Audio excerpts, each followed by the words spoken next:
Not only did they not fit, but I made $700 in a day.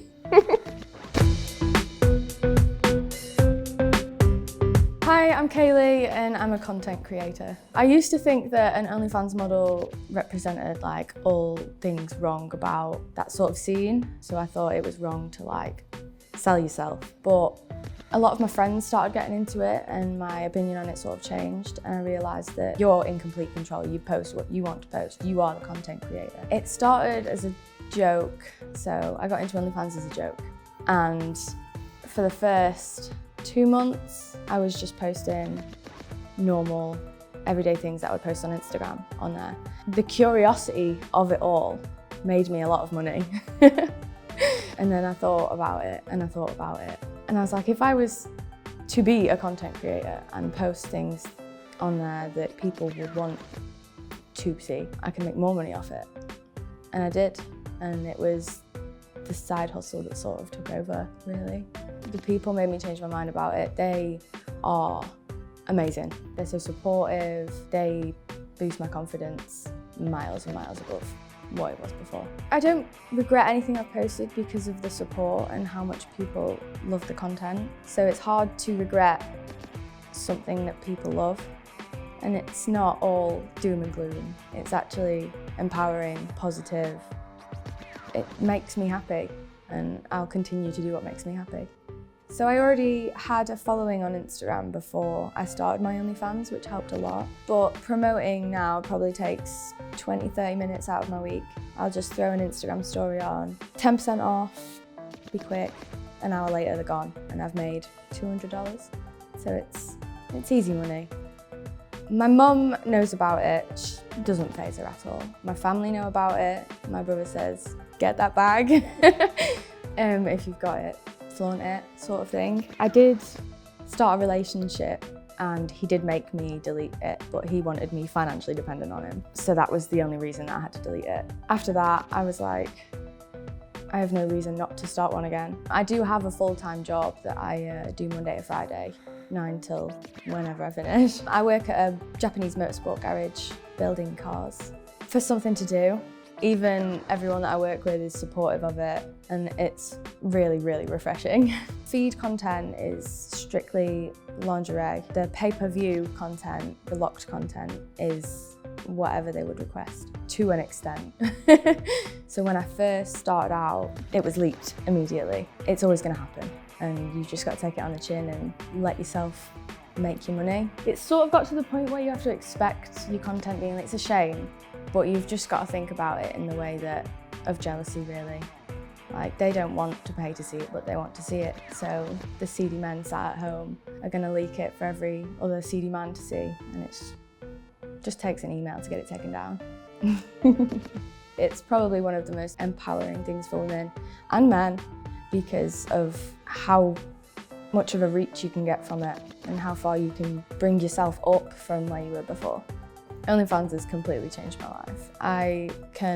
It's given me so much freedom. I can do what I want, I can go where I want, I can afford to travel, which is crazy because I didn't really come from very much. It helped me put a lot of money into my hobbies, which are cars. I bought a car, I can put a new engine in it, and that's all gonna cost more than I thought I could ever afford. I can imagine being an 85-year-old woman and my grandkids showing me these photos saying, "What's this, Grandma?" I'd probably die. I'd probably just have a heart attack.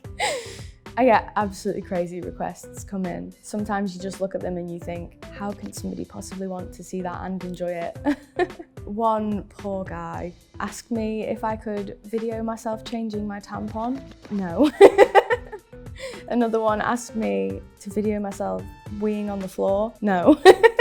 I had a request that made me chuckle because he asked me to take a picture of me in every single pair of leggings in my house. So whether they were mine, my sister's, my mum's, he wanted to see them and he was gonna pay for them. Some shoots have sort of themes, but it goes completely on request. So they can ask for BDSM, they can ask for... I've been asked for furry, but I'm definitely not about that. Oh my God. Other than that, it's sort of like Christmas, Halloween, Valentine's Day. That's the only themes I sort of use. When I first started OnlyFans, it did embarrass me a little bit when I started posting the more explicit content entirely because of I didn't know how my family would react. But as soon as they found out, it was just a major weight off my shoulders, and as long as I'm paying the bills, then I can do what I want, really. Some subscribers talk to me every day about their days, about their lives. They just want the company, really. But others will pop up 2 or 3 days a week, send me $100 to $200, tell me what they want, and then a day or two later they'll get it, and then the day after that they'll come back, request some more. So it's like, some people, hi, how are you? Some people, hi, I'd like this. It's completely variable. Considering that all of my, 90% of my followers on Instagram have come from the car community, I've never actually delved into photo shoots with cars at the garage sort of thing. I don't know why, maybe because I get cold, but it's definitely a possibility for the future. I feel like people love the tattoos and the sort of like, I don't think I'm an emo, but I get a lot of people like giving me the goth vibe, giving me the emo vibe, and they love it, but I didn't realise that that was what it was. The stigma around OnlyFans and creators, etc. like died off a bit now.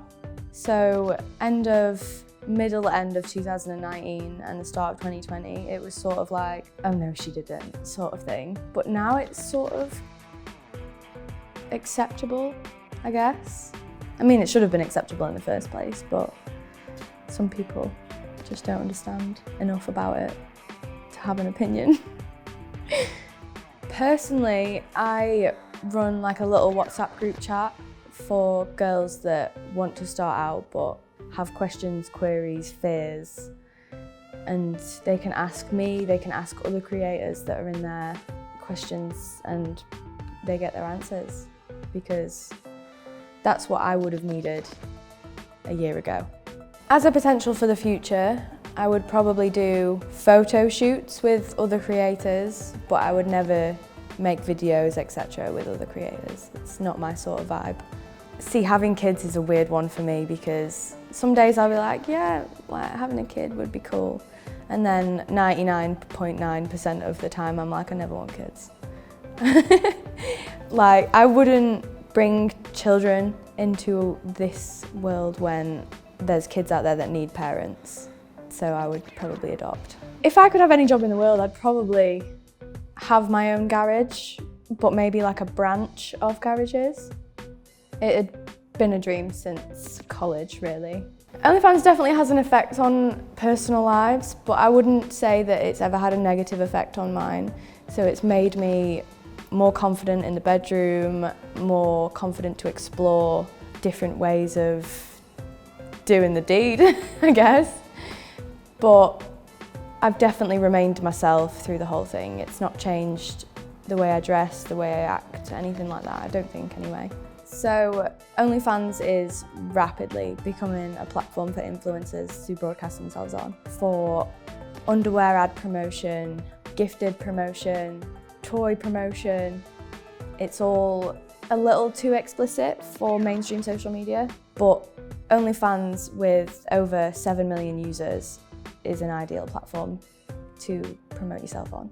The respect is sort of, it varies between every other human. So girls, there's the girls support girls kind of people, and then there's the break the girls down sort of people. Starting out on OnlyFans relies solely on promotion.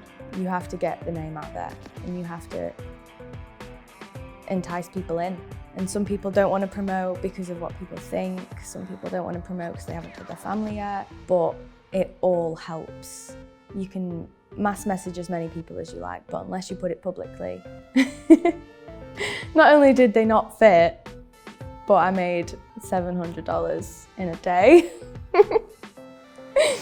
There was one guy, he found me on Instagram, added me on Snapchat, found my Snap Maps location and came to my house. So I had to call the police and get him removed, but I've never had bother with him since. The biggest kink request sort of fetish is definitely BDSM, sort of like gags, outfits, handcuffs, that sort of vibe.